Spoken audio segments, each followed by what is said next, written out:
Welcome to This Is Not About Your Body, a body neutrality podcast where we talk about all the real shit body image issues are actually about because they're never just about the way you look. I'm your host, Jessie Nealand, and today I have with me Sarah Yudkin, who is a relationship anxiety coach, the founder of You Love and You Learn, and the host of the You Love and You Learn podcast, where she explores the nuance and context that most modern relationship advice is missing. Sarah is passionate about helping folks feel peaceful, happy, and content in their relationship. And I am so excited to have her on here to talk about all things relationship anxiety. So welcome, Sarah. Thank you so much. Excited to be here. Yeah. So I'm going to have you start by talking a little bit about the work that you do. Specifically, who do you most often work with, and what is it that you're working with them around or helping them with?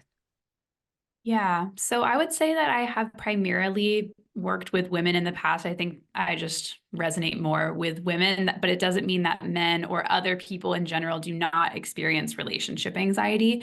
Sure. And I would say primarily I work with people who are in longer term relationships, or they're kind of in a more serious, committed relationship. So even if maybe it's only been a few months, it still feels like a big deal because it's more committed or more serious in the past. And similar to your work around, like, it's not really about your body image, it's usually about something a lot deeper. I would say that that's a lot of what happens with relationship anxiety. A lot of times I would say it's not even related to our partner, our relationships, really. It's just how we view the world, how we view ourselves. And because relationships are important to a lot of people, our inner stuff gets mirrored back to us in that way. And so what I'm trying to mostly help people understand is what are their core beliefs and fears and patterns that are blocking them from showing up more consistently or openly in their relationship, and how can they get clarity on that so that they can show up with more intentionality and maybe be a little bit more open-hearted versus feeling like there's all these walls. Awesome. So it's so funny you say that, because that was one of my key questions, is to be like, is it similar to the stuff I do with body neutrality? But before we get into that, I want to just get a framework, like a definition from you, if you have one, for what is relationship anxiety. What does it look like? Any examples? Just because I feel like in some ways it seems a little obvious, but I'm also sure that you have your own sort of clear definition there. Yeah, I would say that there's different ways to experience relationship anxiety. At its very simplest, it's like you're experiencing consistent anxiety within a relationship. But I would say that based on attachment styles, that can show up differently for people. So my primary experience of it was I'm having a lot of doubt about, is this the right person? Is this the one? What if this doesn't work out? Like, am I missing any red flags? Are we compatible enough? It was kind of like this perfectionist view of trying to make sure I had all my ducks in a row. And for some background context, my parents got a divorce when I was in my young 20s. And then I met my now fiance when I was in my mid 20s. And so I would say within a few years of that separation and divorce happening, which, I mean, I would say at the time I kind of stuffed it down and I was like, okay, I get it, like, no big deal. But I think there's still some, feelings around it that I probably could have done a better job of processing. I was now about to meet someone very important to me. And so in the back of my head, it was like, hey, this doesn't always work. So you need to be sure that like you're picking the right person. So that's a lot of what my clients experience. But then there's also another type of anxiety that can show up for people, which is, does this person like me enough? Am I good enough for them? And sometimes it can be a combination of both. Like, sometimes you don't feel good enough, and so then you project it out to someone else that they're actually not good enough. So it's really different for certain people's experiences, but at its core, it's like having consistent anxiety, maybe in the form of thoughts or feelings that affect you from showing up in your relationship in the way that you want to. What was out of curiosity, your attachment style? How would you sort of define or understand it, leading to that perfectionistic, make sure you pick the right person, are we compatible kind of anxiety? Yeah. So before I started exploring more about attachment styles and what they meant, I would have labeled myself as more avoidant in that way, because when things got too serious or like too close, I felt like I was kind of putting up these walls. But now that I've actually just explored, I did a coaching certification about integrated attachment theory, understanding what attachment theory is and how it applies to like our needs and boundaries and things like that. And I would say I'm more fearful avoidant, which is actually a fun combination of both Right. anxious and avoidant. So I think that it makes a lot of sense now that as I see it, it's like if I feel Nate, my fiance, pulling away, even if it's not actually him pulling away, it's like he has a lot of his stuff going on, or I feel disconnected, I Yeah, lean in. Whereas if I feel like there's a lot of connection and maybe to the point where I don't have my space, then I sometimes pull away. So totally. that can be a fun combination to navigate, but it makes Yeah. sense like why it happens. Totally. Okay. So I don't know if you know anything about the body image avatars from my book, but I feel like I can immediately see the relationship anxiety themes for each avatar that like I'm imagining the self-objectifier and probably the high achiever being super focused on like, do they like me? Am I earning their love enough? Am I good enough? That kind of thing. And then the other two maybe being a bit more focused on like, are they the right one? Maybe they're not, being more critical, pushing them away, that kind of thing, which obviously I've thought about in terms of attachment, but it's interesting to think about like just the different directions of sort of where the anxiety focuses. Like it's all Yeah. anxiety, but it's going to have different like language in their brains, you know? Yeah, different outlets for sure. And I do Hmm. feel like, you know, I don't like oversimplifying things by any means because one Yeah. of the things that I talk about all the time is there's so much nuance and so much context. Hmm. But I do think that like in the same way you've explored these in your book, and I'm not familiar with all the names, so you'll have to Yeah. weave those in if you want to talk about those more. But I think like even when you just said like the high achiever, it's like Yeah. if anyone's familiar with internal family systems at all, it's like those inner parts of ourselves that want to come out in different ways. Like, Yeah. I just feel like there are very stereotypical patterns I notice in my work. And so I try not to bucket people in any certain way, but I'm sure there's a Totally. lot of overlap in what we're talking about. Absolutely. Okay. So the big question I think that interests me most is, and obviously this is not like a quick answer, but I'm just curious to hear thematically, like, what is it usually about? What are the underlying issues that if it's not really about what the partner not being perfect or them actually rejecting you, which I think if it were about those things, people would not usually be getting excited about a podcast topic like this because it would just seem very logical and that would be that. I think we usually know there's something else going on, even if we can't name it. So I'm curious what you see as like, what are those underlying reasons or sources that lead to it, the anxiety? Yeah, I would say in an umbrella term, it's about like feeling unsafe in some way. But what I mean by that is usually there's some sort of fear happening Mm, about what the relationship represents, either about like the dynamic or about us. So, like, if this doesn't work between us and this dynamic doesn't work, then that means I'm a failure or I'm not good yeah. at making decisions or if this dynamic isn't as exciting as it should be, then I'm settling, I'm not living up to my Mm, potential. And so, what does it represent for you? And what are you really scared of yeah. that a relationship can contribute to? Is it like realizing that you might lose someone important to you? Or is it that you might lose yourself in a relationship and like Yeah. feeling like you get so enmeshed and then you don't get to live out the dreams and goals that you have? If it doesn't work out, do you deem that as it's a failure and like I messed this all up and so now my life is over like if I don't stay with a partner, like I think a lot Right. of people equate divorce as like that's the worst thing that could happen to me. Like, I don't ever want to put my kids through Mm, that. Maybe you went through it yourself as a kid.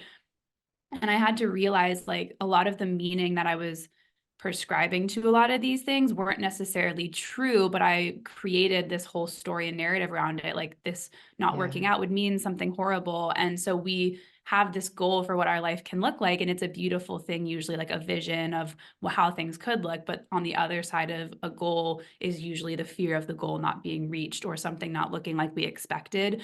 And so a lot of times our partner even if they are an amazing partner, safe, loving, it could be a great relationship. If we have a deeper fear of divorce, of failure, Mm, of not being good enough, of not being safe in some way, of yeah. uncertainty of what the outcome will be, then all of that is going to show up because that person is the person we're in a relationship with. Totally.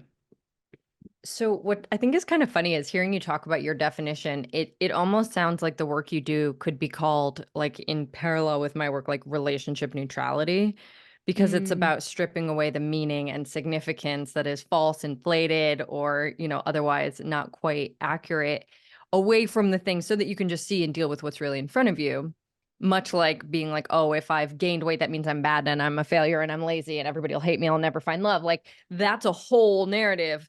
Whereas just the fact of like, this isn't how I would prefer to look today it can be pretty neutral, right? When that narrative is taken away. I hear you talking about the the meaning and significance and narratives that we apply to relationships being the source of the suffering, just like it is with body image.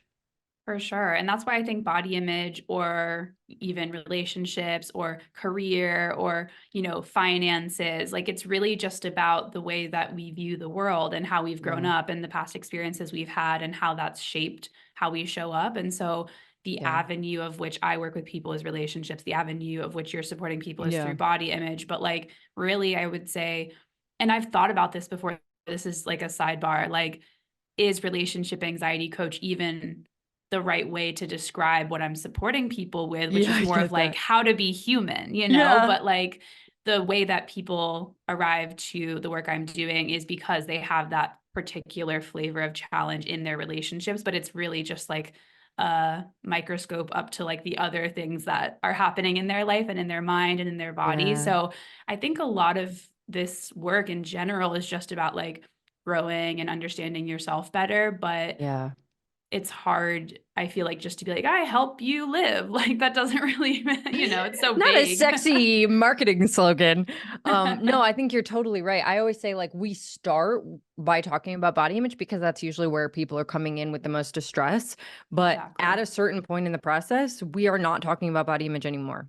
Like we are talking about those underlying narratives, meaning, pain points, fears, shame, it's all the things. And of course, I'm sure you talk about body image and I'll talk about relationships because at a certain point, it's all the same thing.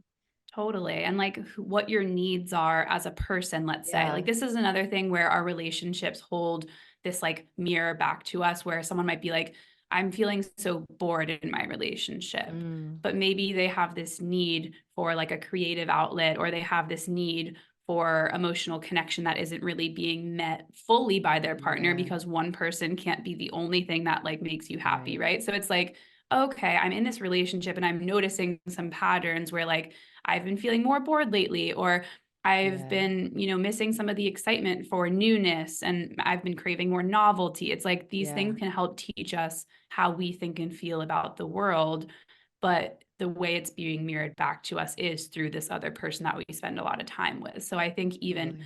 the same thing with like body image, it's like maybe someone needs more play and fun in their life and they've Right. just been Yeah. spending so much time obsessing over their body and how it looks and they're actually just really craving like a fun day at the beach, but Totally. it's felt so big and scary to even like put that bathing suit on and go. So I think some of these avenues of which we're working on ourselves, again, they're just really important to us at that time, but they are usually, I don't want to say masks, but they're just like, Yeah. the symptom of something that can be a little Yeah. bit deeper. I always say like once you pull back the curtain and you kind of see like, oh, I'm afraid of being abandoned. Like what used to feel to me like shamey, fat, ugly, whatever the thing is, right? Like you pull the back the curtain and you're like, oh, I'm scared, I'm sad, I'm feeling vulnerable, whatever it is. It just immediately makes the original story lose some of its power. It's not going to make those thoughts go away because that's habitual and whatever. But yeah, once you look behind and go, oh, is that really? Oh, okay. And then it just sort of feels a little bit more grounding, I think, to us because it's crazy making. Like a wild goose chase to be like in the fantasy of body image anyway. It can be like, if only I could lose this weight, I would feel amazing and nobody would ever reject me and everything would be perfect. Like some part of you must know that is not possible or it's whatever it is because it feels um very agitated. And when you actually look at the thing underneath, even when you can't do jack shit about it, because you're like, oh, I'm just sad, there is a release, right? There's like okay, well, I guess I'll just be sad then. Totally. Yeah, that same type of threat of if I could just lose the weight is kind of like if I could just feel 100% sure this is the one, you Ooh, I was gonna know. say, what's the parallel for relationships? Like, what's the fantasy people have of if I could just what? Yeah, like if I never felt anxious about this, if I felt 100% Mm, sure, a phrase people love to throw around is like, I just knew my partner was the one, or when you know, you know. And for a lot of people, their experience Yeah. doesn't match that, but we have that as like some gold standard of like, well, that's just how you know. Totally. And so, or like, whatever it is. So I Yeah. think people have this kind of, like you said, the fantasy or the illusion that like, well, if I just had 100% certainty, then that guarantees the outcome.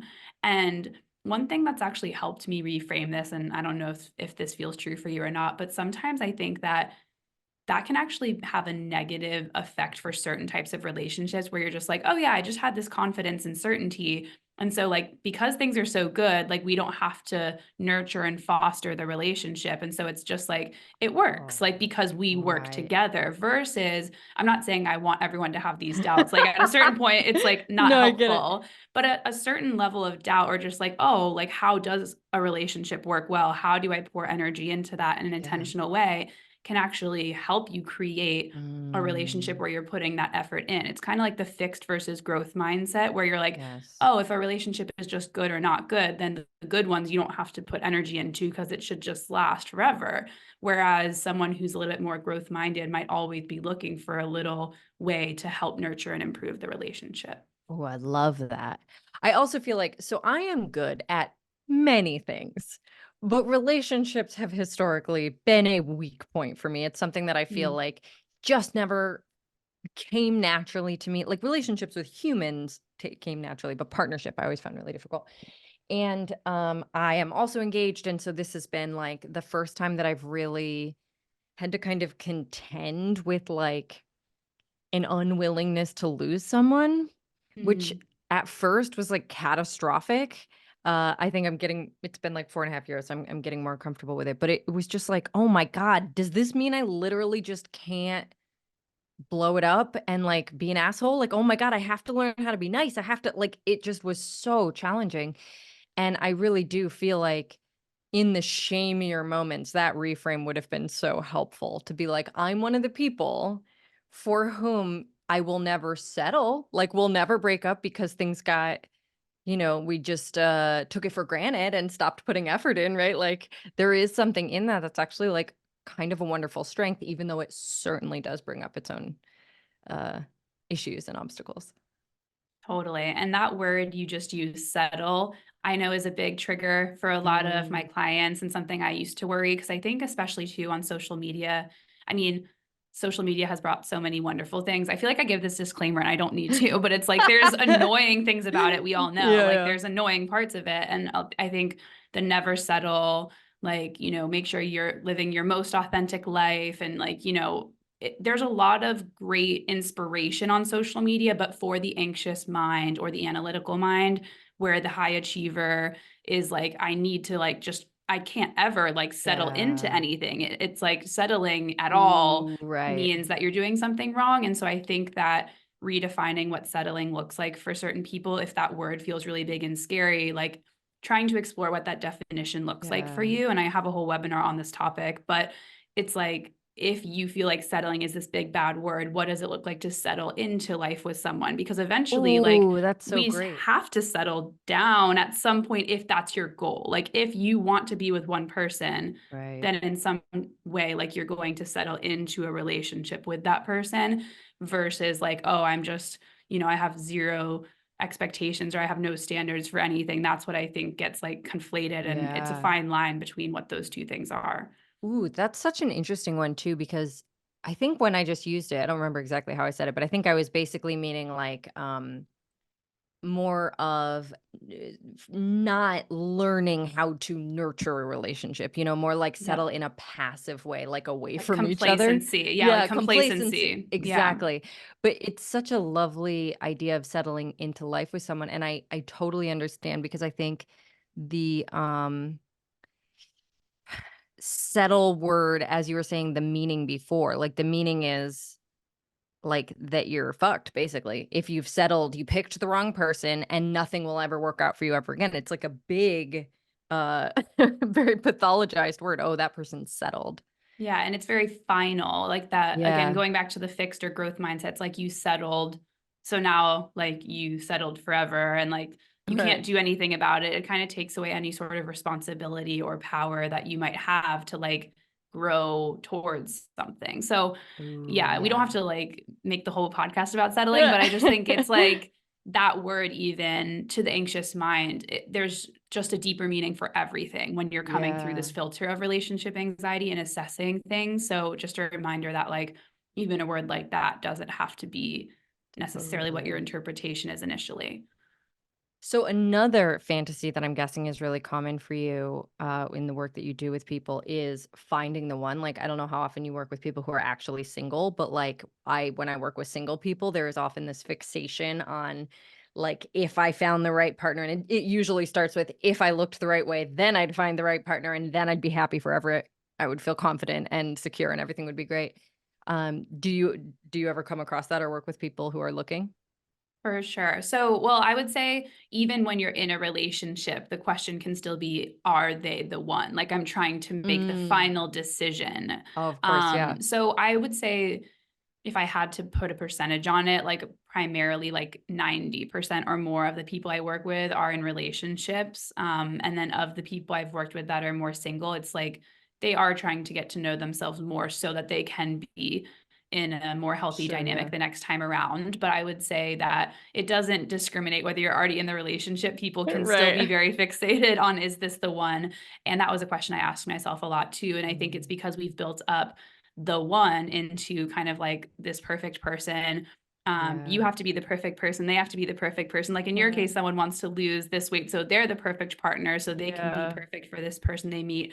And I would just say, like, at the end of the day, it's back to that mindset of like, can you grow together? And like, is there a willingness between Yeah. everyone in the relationship versus I find the one and they're kind of who they are and I'm who I am and nothing will change and evolve. I just think it's about, again, remembering that humans are fluid and like there's going to be ebbs and flows to who you are and who they are and how the Yeah. relationship works. That also makes me think of like the people who make sense if your paradigm for the one is like everything about us is compatible and checks out, and it's not about that growth mindset. Like, there's no way two people continue to grow perfectly parallel in tandem throughout life. Like, there's no way that ends up working.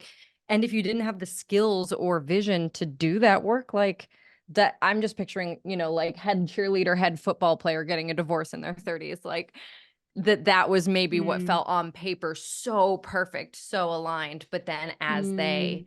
are being challenged in these other ways, like there's nothing there to maintain that. Yeah, it's almost like you think of I don't even know if this is the right analogy, but like the DNA type of shape, like the squiggles. I don't even know if those Yeah, things, yeah, oh, yeah. sorry, I'm like tapping my mic, if they like go in and out of each other. But if you imagine like kind of that's how, people are in a relationship and there can be more than two squiggles, that's fine. But it's just like Sure. whoever's in a relationship, like there's going to be these seasons and moments where you're kind of like coming together more and then separating and like doing your own thing. And maybe Right. at certain stages, one person needs the support more than others in the relationship. Like in, Yeah. one person starting a new career and like they really need extra support, and another person may have a challenge with their mental Mhm. health at some point and they need support. So I think like what we're saying is about flexibility, Yeah. but also knowing what you value. I think like, and like your baseline, like if there's certain things that like no matter what, like I really want to have kids, or no matter where we live, like it's really important to Yeah, me those deal that like we can breakers. be somewhat close to family. It's like just knowing what things feel more like a sacrifice to you versus a compromise. And Yeah. that I think is sometimes easier said than done. And sometimes it happens more in the moment where you're realizing, ooh, this feels a little sticky. Like, can we come up with a solution? Yeah, and I think that's really hard to do, especially given that like we're sort of force-fed from childhood on like one particular image of what we're supposed to want and like and be attracted to and find romantic and find Yep. ideal and all this stuff. So it's like a lifetime's worth of work to even figure out what your, non-negotiables really are, to unlearn what was sort of planted in your head and be like, actually, I can compromise on all those things are okay, but here's this totally other thing that I can't live without. That takes so much work and time to get to know that Yep. about yourself. And I feel like the pressure to, find a relationship that's permanent in your 20s certainly does not align with that timeline very well for a lot of folks. Yeah, totally. And I mean, it's interesting because I met Nate when we were like 24 and 25, and I never felt that pressure to like find the one, but Mm, it just like, I really obviously like loved him and we wanted to yeah. be together. So it's worked out and that we're now like in 7+ years together, engaged and all of that. But in my most anxious moments, there would be stories that I would hear where like celebrities met their person when they were in their mid to late 30s and they were fully formed and all these things. And it was like, Yeah, yeah. oh man, I should have waited. And then it's like, there's so many circumstances and it's like, it's kind of just about like whatever works. But I agree that like all these pressures are so hard and it takes time to get to know yourself. Yeah. And I think there's even things that we've been conditioned are like hard and fast deal breakers that I don't know, like this is going to be taboo and like most people might not agree, but Esther Perel with her book, A State of Affairs, for example, like understanding sometimes that the affair is not this personal thing that people make it to be like, you don't love me and you don't care about me. Um, who is it that I was just listening to? Oh, Dan Savage was doing a podcast. He has like a big podcast and he was doing 10% happier episode and he said something like monogamy is one of the only things that like we give people either an 100% score or a 0% score versus like you're in a 50-year relationship and one thing happened and like Right. you would actually still be like very very monogamous over the long term, but Right. people are very like all or nothing, like that's a hard and fast deal breaker. So I'm not saying, and I don't have experience with this, so it's easy for me to have an opinion until it's happened to you, but I think Mm, that's a very common thing in the culture where it's like, oh my gosh, like I could never stay with right. someone like that. It's very demonized versus like, how Yeah. can we try and understand what was happening here? And like try to potentially see if like there's something that we can learn from this. And if not, and Yeah. if someone's like, all right, like I did this maliciously, I don't care about you. But Yeah. again, like I'm just saying there's certain things in the culture that are Totally. like what you said, conditioned into us. And so it's really hard to actually feel empowered to explore if that feels true for us or not. Absolutely. And I would say that the one you named is such a stigmatized one too, that like, so I love Esther Perel. I'm non-monogamous, so that's like very much my world. Obviously you can cheat on someone even inside of non-monogamy because it's about breaking the relationship agreements. Everyone has agreements, whatever they Mm-hmm. might be. So I fully understand that it could happen, although I think in non-monogamy you tend to have been a little more thoughtful generally for each individual, kind of considering like what would allow this to feel spacious, whereas monogamy often is just a default. Like a lot of people unfortunately don't think about if that really suits them. Um, Mm-hmm. but it's stigmatized because I feel like especially for women, and obviously this totally depends, right? Like if you're in a super religious culture, then divorcing him is probably more shameful than staying. But in a lot of progressive spaces and circles, clients I've worked with, they're like, at this point, because he cheated, if I stay, my whole community will see me as this like weak pushover of a woman who Mm-hmm. like lets my husband cheat on me and stays. It would be pathetic. You know, it's got this massive stigma almost on both sides, really. Totally. But yeah, how do you even figure out for yourself, like, is that or is that not a deal breaker with all of that Exactly. massive messaging coming your way? Yeah, it would be, I mean, I can't speak from experience on this one, so it would definitely be hard. I think like that would be a very prime example of like having external support, like Totally. mentorship or like, counseling and making sure that again both parties or whoever's Yeah. involved are willing and able to like come to the table and be open about it.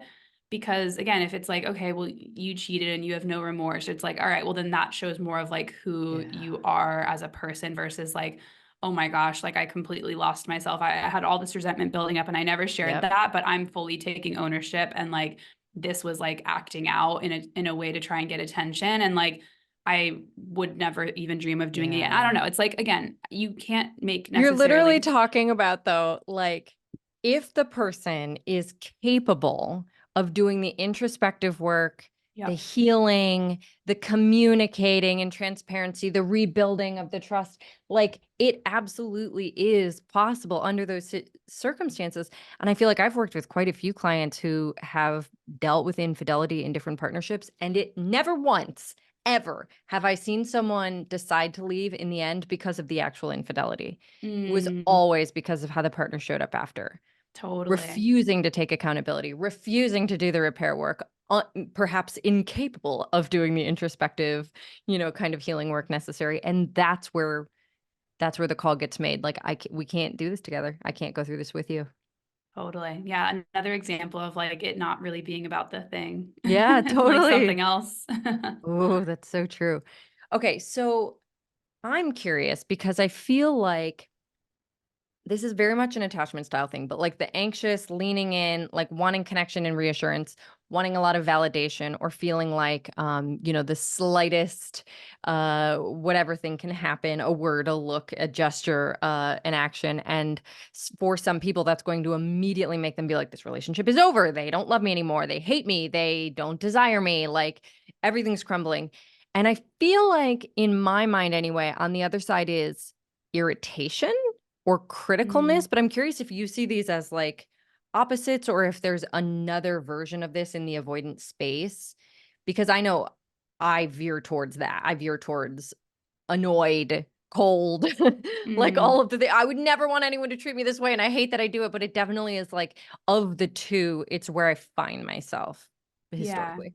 So how I think of it is that underneath most of the attachment styles is a form of anxiety, and that certain styles, when they feel that anxiety, are more likely to activate into the situation, try to get that reassurance, Yeah, yeah. reconnect. Whereas other people, their response to the anxious feelings is to deactivate. So I would say the underneath the surface, there's still a lot of discomfort. Something's Yeah, coming up. Maybe it could be totally. irritation, like some sort of fear usually is like really what's underneath the surface, or some sort of discomfort, not feeling fully safe and comfortable. But then the method of taking action or a next step is different. So I don't know if that Mhm. fully answered your question, but I try not to look at the styles as, even though they are very different in certain ways, they actually have a lot more in common than we probably realize, which is Right. just like there's some sort of insecurity going on underneath it. And the way that the insecurity manifests can be different. Yeah, so maybe opposites isn't a helpful framework there. But I guess part of what I wonder is, when I talk to people who have more of that like anxious seeking of reassurance and validation, it seems to live in their heads. Like, there's so much Mm, thinking happening. hmm. And at least for me, and certainly some other people that I've connected with who kind of veer in this direction, I don't ever think to myself pretty much anything other than like, "Ugh, like, this is so Yeah. annoying," or whatever. I don't have the story to accompany it, which is part of a lot of the work I've done in my life to move away from stories in that way. But it also, I feel Mm, like, leaves me unable to do anything, because at least, even though if you're mm, spiraling mentally, you can address that story, and I'm like, there is no story. I just feel like throwing something. Like, mm. what do you do with that? Yeah, well, in some ways, that can actually be a blessing because that means you're probably tapped into more of the feeling versus the story and the thinking. And then I would say it is more about just like being with that feeling, like how we were talking about earlier. It's like Yeah, yeah. you don't always have to like do something about it. Sometimes you just need to maybe like be angry or like be upset and like move through it. So I think that that could actually be a good thing in some ways, which is like, I feel angry. Okay, I need to take some space and like, listen to angry music on my walk and, growl to myself or whatever Right, it is. Or right. I need to like go to my boxing class, like whatever it is. Yeah. Or I can express like, without a negative story on top, like, hey, I'm feeling frustrated and I can't really put my finger on why, but I just need some me time or whatever it is. So I don't Yeah. think that enough people actually are willing to tap into the feeling underneath the anxious thinking. And that's why I think in some ways it comes from the work I've done. Like, I learned to be in touch with the embodied experience. And I know, for me, a lot of anxiety, for me in my previous life with body image issues, a lot of times it was like I was anxious first. That just lived in me. And then my brain went, let's come up with a story to tell about this. Like, let's give this context. It Mm-hmm. was almost random. And I mean, it obviously wasn't random. There were other factors, but it could have been anything. If we lived in a society where there was other socially acceptable things to freak out about, I would have freaked out about those things. And I feel sometimes like there is a similarity with relationships that like whatever was there in my body probably would have been there no matter what, but my partner just happens to live here. So Hmm. it's like my brain goes, and it's probably his fault. And even though the story isn't necessarily that compelling, it gets associated in that way. For sure. Yeah. Yeah. There's this book that I really enjoyed. It's very like matter of fact, practical, called The Relationship Handbook by George Pransky. And he talks a lot about this, about how incompatibility is kind of subjective. Like Hmm. it's not necessarily always that you're incompatible, but if you're in a not so great mood, that thing about your partner is like always going to piss you off. But if you're more connected Right. to that person, then you're like, oh, like that's that weird quirk that they have or whatever. So Totally. sometimes like incompatibility is actually very complimentary, but like your mood is just not in the right space. So like if I'm just having like today, Yeah. I just got some like random email about like taxes that I wasn't expecting. Yeah. And I just felt dysregulated from that. And so, I mean, I didn't necessarily take it out on Nate today, but like there have been times Right, where I right. probably would have Sure. just been like, like I can't, I need my own time, or like I'm feeling Yeah. overwhelmed. And then something later in the day might have really irritated me. Whereas, like, if I'm just having a great day, I just got off a great podcast interview and I'm like, oh, that was so Totally. fun. I might like go into the other room and just be like, hey, babe, so great to see you. So I'm not saying that all of it is internal. Yep. Like, there are very real dynamics between people that can affect relationships. So it's not about blaming ourselves, but it's just Yeah. about checking in. And like you said, if there's some unsettled energy already within me, I don't need to always explain that. Right. I kind of really like about that the idea that the incompatibility can be your mood is what's incompatible with them in that moment or whatever. Like that is not, again, a diagnosis for life or a death sentence for the relationship to be like, yeah, we are incompatible because right now I'm mad and you're not. Like that's all sometimes. Totally. Like, I mean, people have different beliefs on this as well. This could be like a topic that not everyone agrees with me, but I think that like if you have slightly different political beliefs, like that's not as black or white as people make it out to be. Hmm. Especially, I think like during election season, it's like, Yeah, oh my yeah. gosh, like this is the worst person ever because they think this. There's certain things where it's like, okay, I want you to respect like basic things. But if we Yeah, have yeah. different opinions about certain things and you are riled up after just watching something on the news, it's Right. gonna feel like a big incompatibility versus if you're like having Yes. this cozied moment and you're like, oh, I'm curious, like, what do you think about this thing? And you're coming at it from more of an open-hearted place. So there's certain Yeah. boundaries people have around religion, politics, like cultural differences, but a lot of those things, again, can be very dependent on how you're feeling and showing up. So it's Yeah. not black and white. I love that. So tell me about this open-hearted place. And it sounds like if we all were there more often, our relationships would all be thriving. How do we get there? How do we stay there? Oh my gosh, I wish it was a permanent state, but I think So do I. I wish it was like a literal destination that you could drive to and Yes. be like, "Oh, I'm at the open-hearted state now." Yes. It's like the 51st state of the United States. I would move there. I would. But at the end of the day, so there's this great quote, and I'm gonna butcher it, but it's this Rumi quote that's like, "Your your task is not to seek for love, but to seek to remove the barriers from love," or something like that. Yeah, yeah, yeah. So my belief is that in our core or soul or whatever people think, like just who we are as humans, like we have so much love within us. But when we're showing up from a place of fear, or when there's walls up in our relationship or whatever showing up in our life, if we're Yeah. feeling overwhelmed, that's kind of stacking on top of the love that we have.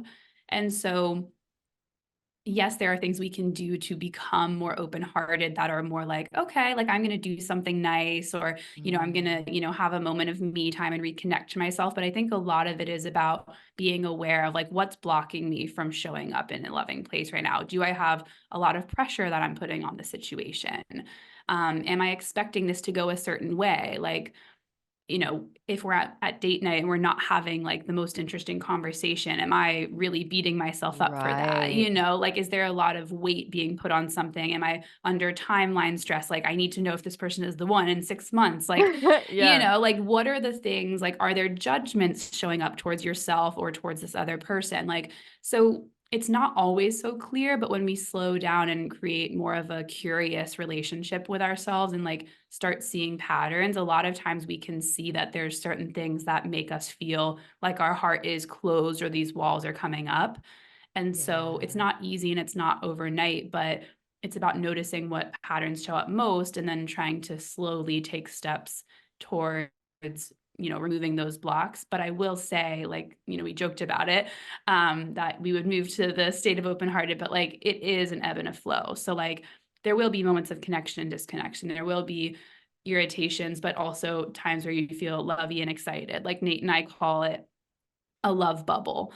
Like sometimes the love bubble is popped, but other times we're in it and like we have Yeah. that, energy. So I think it's not about a permanent state of open-heartedness. It's about realizing that with lightness comes dark and darkness comes light. And like there has to be Mm. both in order for it to feel like you have anything else. Like you can't feel connected without disconnection, if that makes sense. Yeah, totally. And the more pressure you put on yourself to be in open-hearted land, the less likely you're going to get there, kind of like orgasm. Like the Yep. pressure is going to be the block. For sure. Yep. That's a really good point, is like, if you're trying to be connected, like that's kind of missing the point a little bit. And I find like the Yeah. less I try, the more it happens.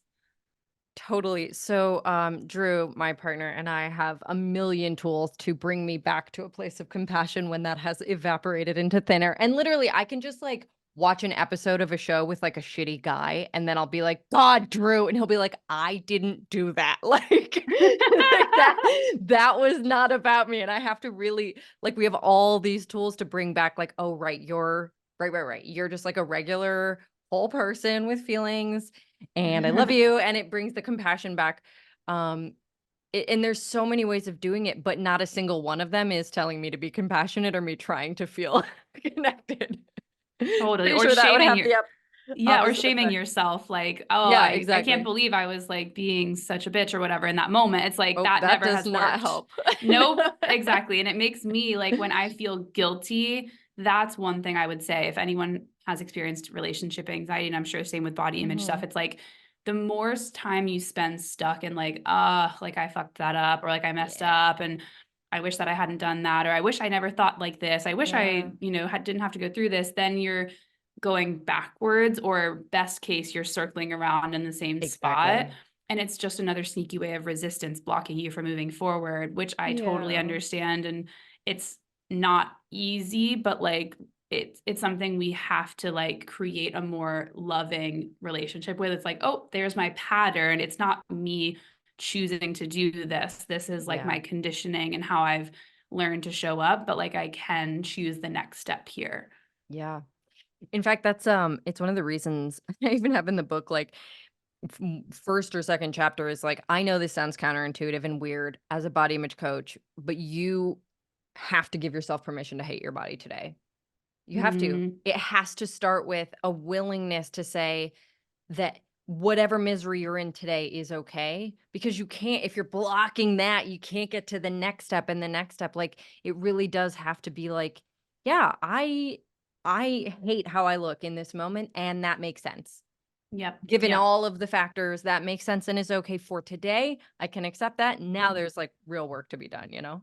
Exactly. It's kind of like arguing with reality. I feel like that's an Yeah, expression exactly. expression people say Yeah. all the time, but it's like, That's a don't great argue one. with reality. Like just allow it to be. And like in this moment, Yeah. oh, like I'm not as attracted to my partner. Like, oh, that people feel so shamey even saying that to me. Right. Like, I can't believe I just said that on a coaching call. And it's like, oh, but like, what if that was okay? Like, what if it made sense that like Yeah. you won't be attracted to your partner all the time, but then comes all these beliefs of like, well, you should only have eyes for your partner and you should Uh-huh. feel attracted to them. So then it becomes about, okay, like what if maybe it wasn't wrong and it was just about Yeah. changing the way you relate to this experience. So I'm totally on board with that. Okay, so that was actually one of the questions I really wanted to get to. So thank you for that. Perfect little bridge. I wrote down attraction anxiety. I don't know if you call it that, but I work work with so many people who have both directions. So a lot of time it'll be like, I've been with my partner for 2 years and all of a sudden out of nowhere, my attraction is gone. My libido is gone. That kind of thing causes so much distress and anxiety.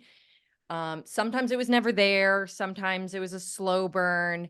And in sort of the other direction, it's like if their partner stops wanting to have sex as much or whatever, the anxiety about them not being as desirable or attractive. So I want to hear what is going on with this. What is your thoughts? And yeah, anything you want to share about that?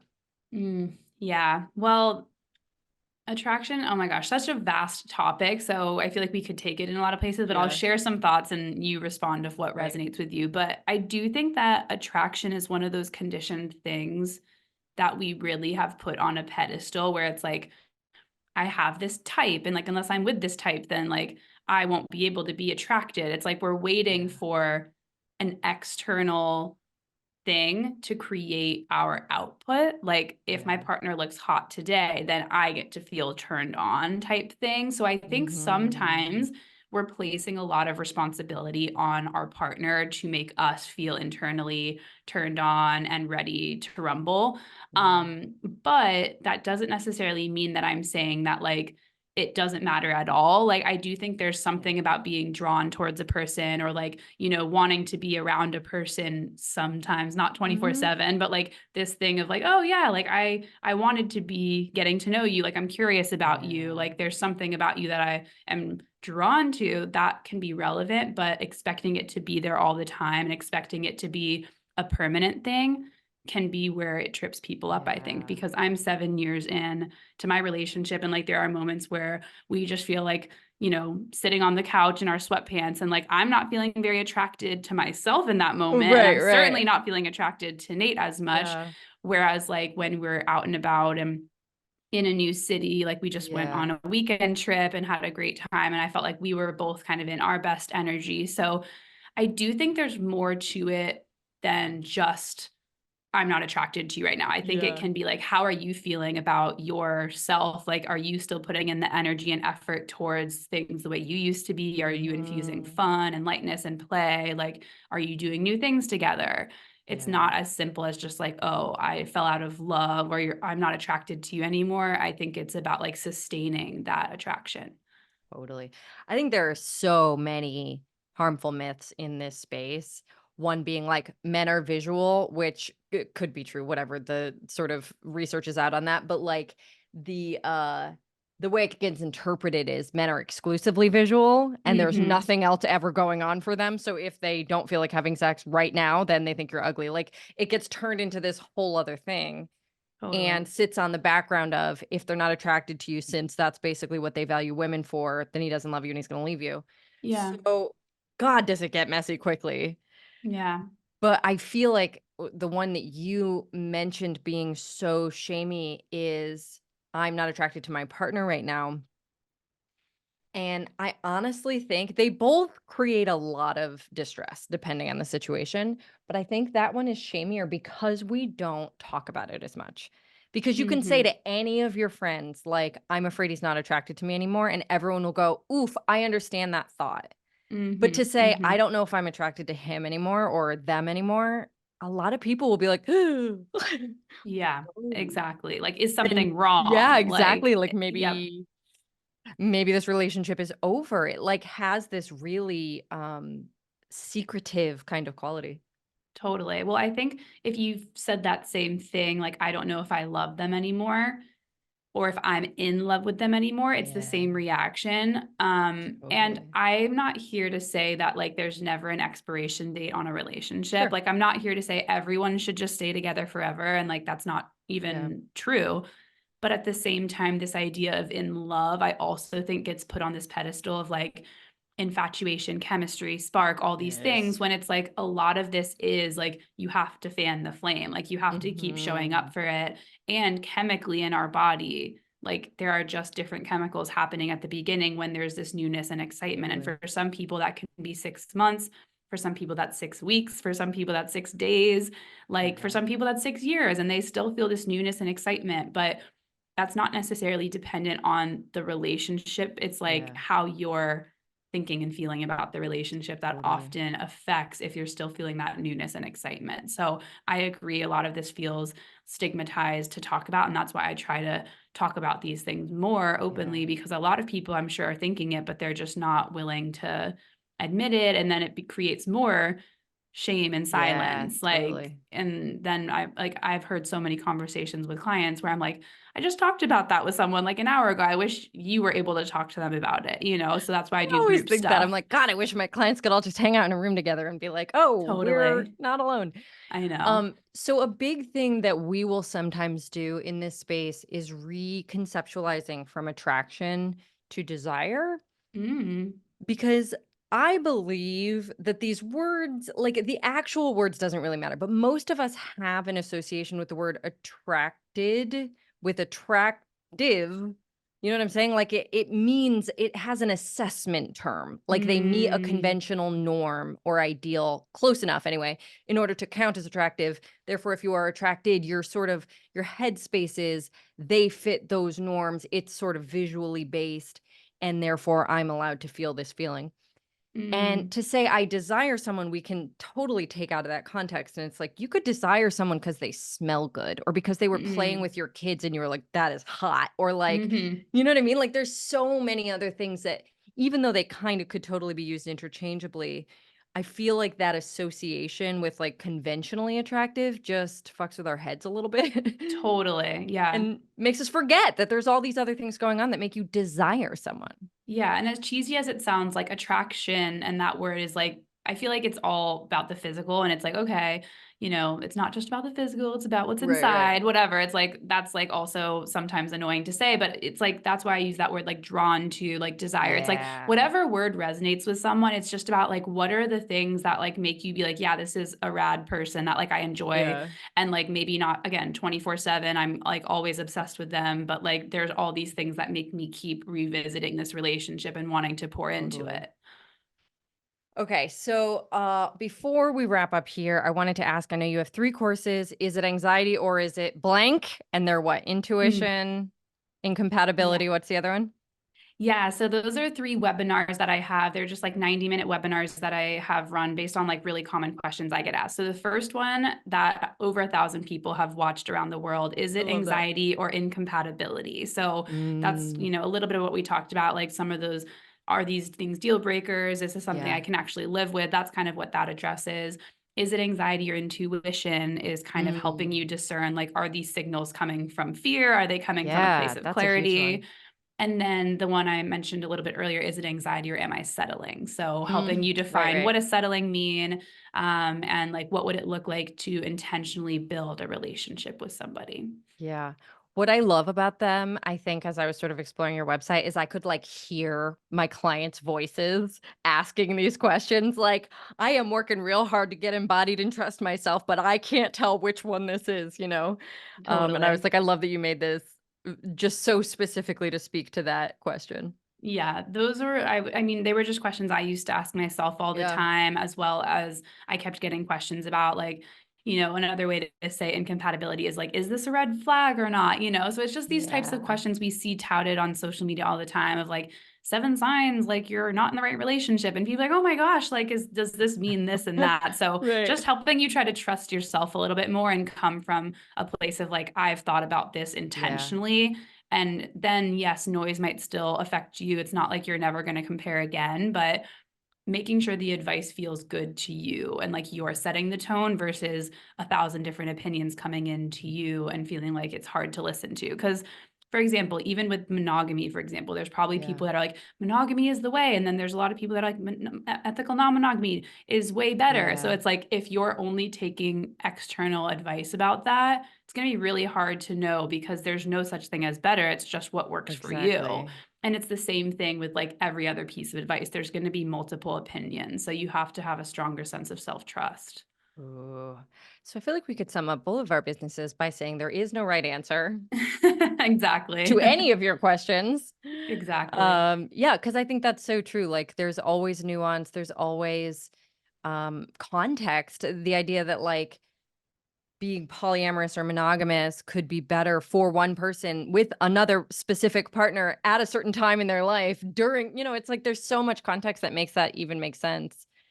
You really just Exactly. can't make a sentence out of it otherwise. Totally. And that's why it can be very empowering, but also sometimes overwhelming to like decide things. And I think that's Hmm.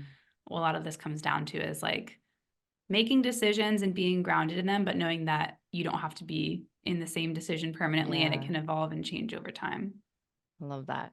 Okay, so in your opinion, what is the key now that I've basically said that there is no easy answers here? What is the key to fulfilling and happy relationships for most people?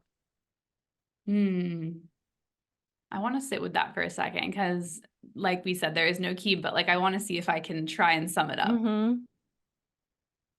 I would say a willingness. Like that word resonates a lot, but I'll expand on it. It's not just a Hmm. willingness to like make it work with somebody and like keep trying, but like a willingness to grow, a willingness to explore what it means to you to be happy and content. Like it's kind of like, am I open to making this what it can become versus what everyone is telling me it has to be? And Yeah. so the reason why the word willingness is coming up is just because it involves some level of curiosity, flexibility, like just this notion of, okay, like I'm going to keep showing up for myself and for this other person versus the rule book that we've kind of been handed Yeah. down from rom-coms and the movies. Yeah. What I love about that, because I think we as a culture have an idea that willingness, at least in the way of commitment, it's like you keep trying. We've all Mm, got that down. We get that that's a part of it. In terms of marriage advice and all those kinds of things, like you just never give up. But I think that that is so often according to the book and the rules, and hmm. not at all including any of that introspective, courageous self-awareness or self-trust work. And there's only so far that that can take you. I Yeah. mean, if it can take some people all the way, but like it's pretty limiting. The middle is going to be very hard, I think, for most people if they don't have that connection to themselves and that curiosity and compassion and all of it. Yeah.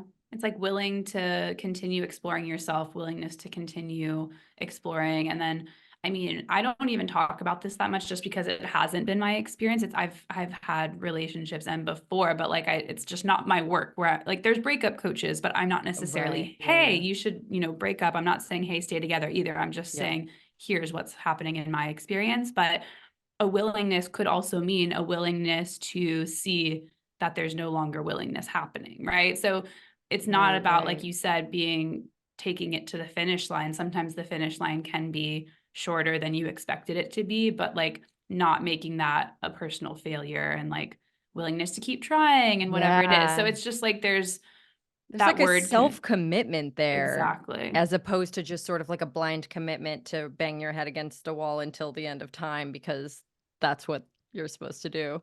totally. Yeah. All right, Sarah, tell everybody where they can find you if they want to work with you, if they want to learn more. Where do you live Yeah. on the internet? Yep. So on Instagram, You Love and You Learn. And then, like you mentioned earlier, the You Love and You Learn podcast, which I've been having a lot of fun doing. And so Instagram is really where you can kind of find all of my offerings. And I have private coaching, group coaching, and some more digital type products. And last thing I'll say is I do have a Patreon, which is newer, just a couple of months old. So if you want to hang out with other people who are going through this type of stuff and ask questions and be in that space, I have that too. Sweet. I do too. I should talk about that more on here. That's smart. Okay. Well, thank you so much for being here. I feel like this is going to be one of those topics that like so many people can relate to, and so many people coming in from totally different backgrounds and experiences will find something in this episode. So I really appreciate you being here and sharing all of your wisdom. Yeah, I think so too. Thank you so much.